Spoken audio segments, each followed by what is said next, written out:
ठाकुर साहब देख लेंगे तो चमड़ी उधर देने थे, लड़की को भी पढ़ाती हो, रख क्या तुम कह कसम, इस ठाकुर के साथ काम करने का मेरा भी मन नहीं करता, क्योंकि यह गांव वालों पर बड़ा अत्याचार करता है। इसीलिए मगर क्या करूं, मेरी मजबूरी है, मेरा कुछ काम आता भी नहीं है, आखिर पेट का सवाल है ना। मेरे ठाकुर के जुल्मों के साथ साथ मेरे को भी जुल्म करने पड़ते हैं, और ये गांव वाले मेरी आंख से और मेरी लाठी से डरते हैं। और चलता हूं, ठाकुर साहब आते होंगे।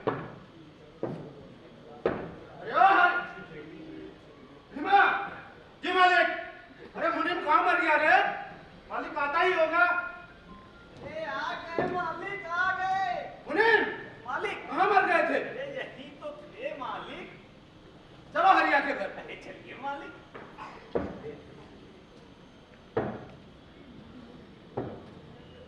मुनीम देखता हूँ हरिया। जी मालिक। अरे कहाँ मर गया रे? मालिक इतनी देर से आए हुए हैं। मालिक क्यों रे हरामखोर? जी मालिक। कल खेत में क्यों नहीं आया? मालिक लड़का से मिलने शहर चला गया था मालिक। अच्छा, बेटे को कलेक्टर बनाएगा और खेतों में काम कौन करेगा रे? और हरामखोर, तेरे पास इतने पैसे कहां से आ गए जो तू बेटे को शहर भेज दिया पढ़ाई करने? मालिक आप है ना इस गरीब के मदद के लिए। देख हरिया, जी मालिक।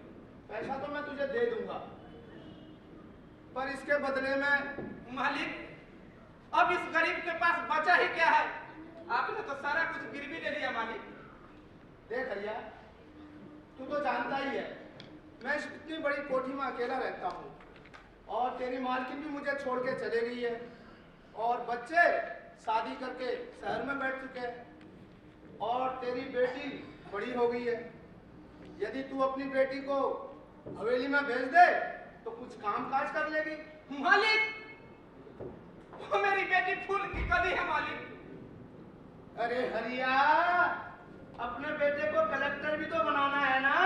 मालिक ऐसा जुल्म मत करिए मालिक, रहम करिए, रहम करिए मालिक, रहम करिए। मैं तो अपने बच्चे को पढ़ा रहा हूँ कि पढ़ लिख लेगा तो रहेगा तो नीची जाति का ही ना। जा भाग यहाँ से खेत में, और दिन रात मजदूरी कर कर पढ़ा ले अपने बेटे को और बना ले उसको कलेक्टर। मुनीम जी मालिक। चलो यहाँ से। चल। ये हरिया काहे मालिक की बात नहीं मान लेता हरामखोर। मुनीम चल जा खेत में काम कर। चलिए मालिक। हे भगवान क्यों दी ऐसी जिंदगी, क्यों दी? अरे हरिया मैन, कौन को याद कर रहा है? क्या बताओ रोबर्ट भाई, इस ठाकुर साहब का जुल्म दिन पर दिन बढ़ता ही जा रहा है। अब तो हमारे इज्जत से खिलवाड़ करना चाहते हैं, कहते हैं कि अपनी बिटिया को मेरे घर पे भेज दो। मैं तो तुमसे पहले ही कह रहा था, प्रभु यीशु की शरण में आ जाओ, पैसा भी मिलेगा और इज्जत भी मिलेगी। नहीं रोबर्ट भाई, मैं जिस घर में जन्म लिया हूं ना, उस पर मुझे गर्व है, मैं उसे नहीं छोड़ सकता रे रोबर्ट भाई। आप मुझे नसीब पे छोड़ दीजिए। क्या फायदा ऐसे धर्म का जो तुमको आदमी नहीं समझता? और फिर किस धर्म की बात कर रहे हो जिसमें हर इंसान अपने आप को ऊंचा और दूसरों को छोटा समझता है? रहने दीजिए रोबर्ट भाई, मैं अपना धर्म नहीं छोड़ सकता। Go to hell. तुम पुअर मैन हमेशा ऐसे पुअर रहेगा। रॉबर्ट मियां कैसे उल्टी सीधी बात कर रहे हो भाईजान के साथ? अरे हमने भी भाईजान को मुस्लिम धर्म अपनाने के लिए कहा था, क्या अधिकार है? इनके साथ जोर जबरदस्ती ना करो भाईजान। जब भी भाईजान धर्म अपनाएंगे तो हमारा मुस्लिम धर्म भी अपनाएंगे ना, और हमारे गांव में इनको ठाकुर के जुल्मों से निजात दिलाएंगे भाईजान। अरे हाँ रिया भाई, आपके बेटे का फोन आया था शहर से। अच्छा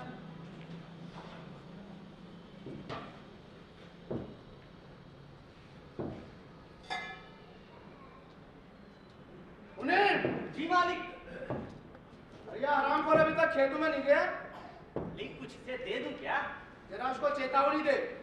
यदि मुझे गुस्सा आ गया ना, जल्दी जा। क्या हरामखोर खेतों में नहीं जाता है? हाँ? अभी तक तो तुमने मालिक का दरिया दिल देखा, अब मेरी मुनीमगिरी देख है क्या? ये तेरा है बही खाता। हाँ। हरिया हरिया हरिया पेट 47। हाँ, हरिया 3 साल पहले तुमने मालिक से लिए कितने? 10,000 लिए थे कि नहीं गिन के? जी मुनीम जी। हाँ, और तुमने कुछ दिया नहीं 3 साल से, केवल खेत में काम किया, तो सूद समेत होता है उसका 1,50,000। और सुन हरिया, कल सवेरे तक 1,50,000 मालिक को दे देना, नहीं तुम्हारा जो खेत है और तुम्हारा घर मालिक के नाम लिख देना, समझे कि नहीं? मालिक मालिक ऐसा जुल्म मत करिए, मालिक मत करिए। मुनीम, करिए मालिक। हटाओ असूद को मेरे सामने से। हट हरामखोर, मेरा भी हाथ धुलवाएगा क्या?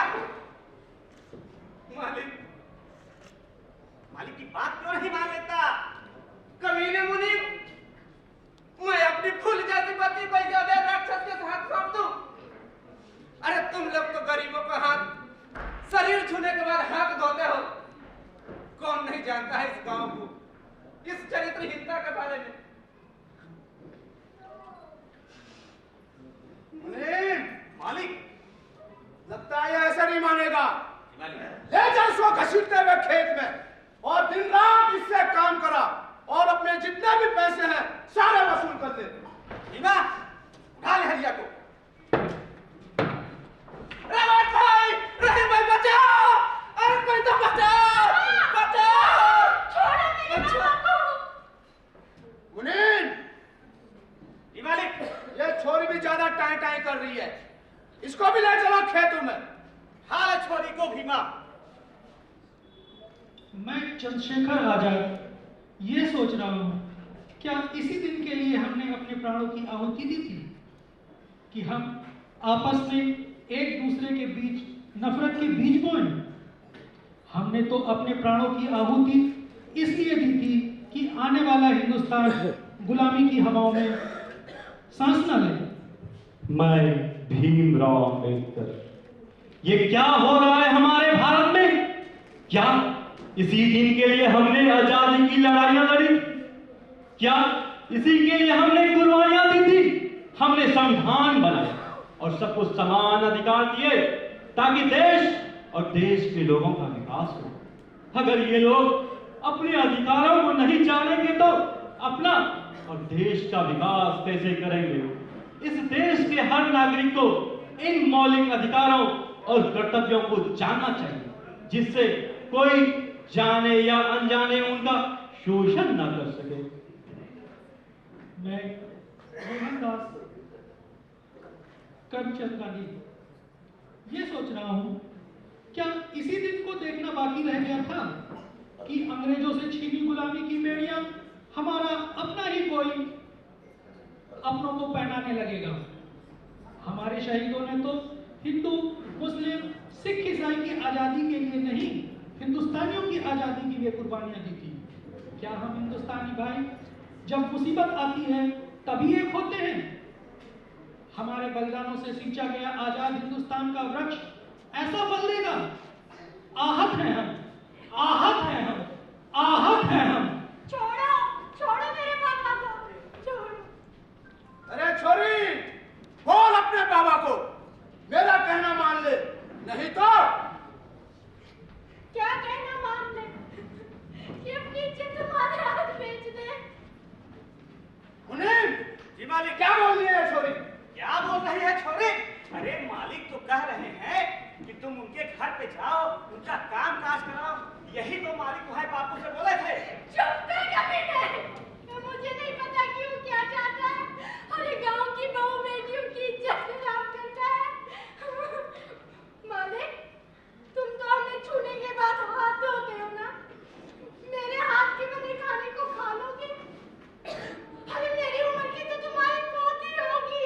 मुनीम, जी मालिक। हरामखोर की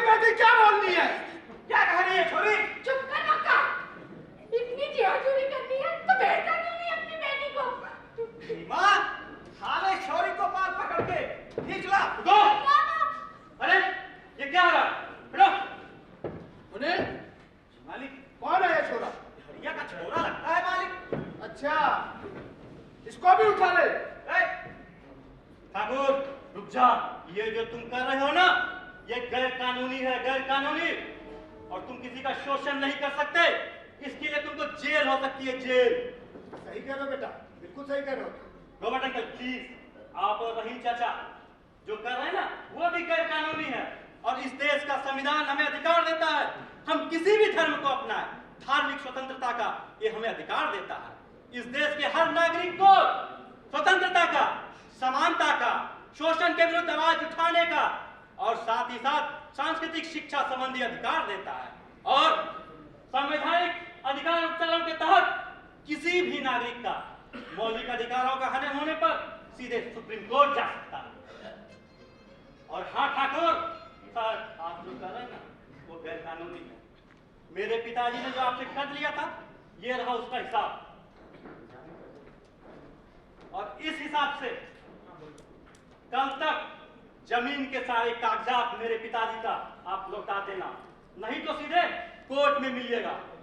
बेटा, ये सब कैसे? पिताजी, शिक्षा में बहुत ताकत होती है। अगर हम अपने अधिकारों को जान लें, शिक्षा के बारे में जान लें, तो अपना और इन सब का भला कर सकेंगे। देखा पापा, मैं ना कहती थी शिक्षा में कितनी ताकत होती है। हाँ बिटिया, मैं भी तुम्हारे साथ बहुत गलत कर रहा था। अब मैं भी पढ़ूंगा और तुझे भी पढ़ाऊंगा। मैं कह रहा था ना ठाकुर साहब, बेटवा कुछ बन के आएगा। और हाँ ठाकुर साहब, मैं इस जिले का कलेक्टर बन के आया हूँ, कलेक्टर। हैं?